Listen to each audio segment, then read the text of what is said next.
You know I have carrots. Here, stop. Isn't he handsome? Robbie Preston lives a peaceful life on a northern Baltimore County farm surrounded by her beloved animals. My babies.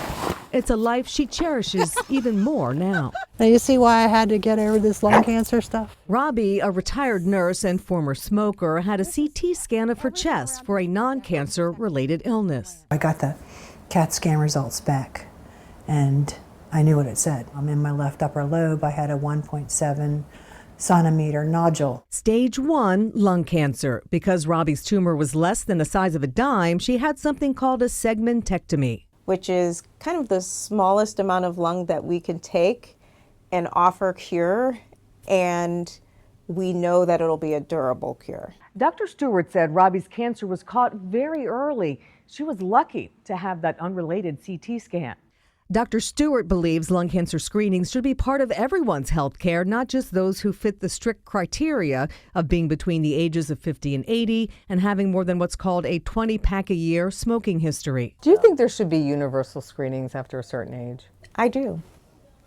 On top of the fact that we're missing a lot of people that have never smoked, right? Especially women. It's the new emerging face of lung cancer, non-smokers, particularly young women. The statistics are puzzling. In the 1990s, only 8% of lung cancer patients were non-smokers.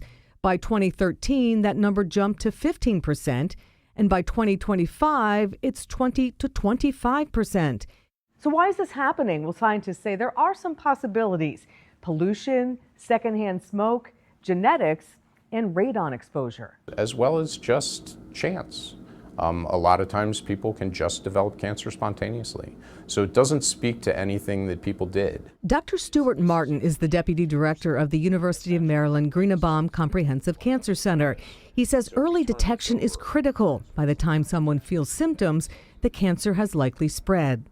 Look at the difference in survival rates. If caught early, 60% of lung cancer patients live 5 years or more.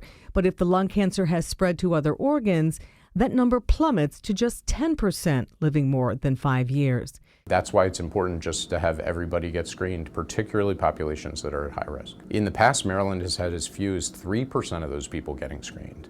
Now, we've made some improvements in that area, and currently it's about 19% of people at high risk for lung cancer are getting screened. As a former smoker, Robbie was high risk, could have been screened earlier, but shied away from it.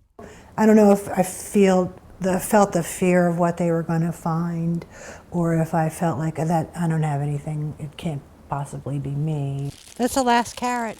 Robbie has now become an advocate for lung cancer screening. Thank God I did that scan.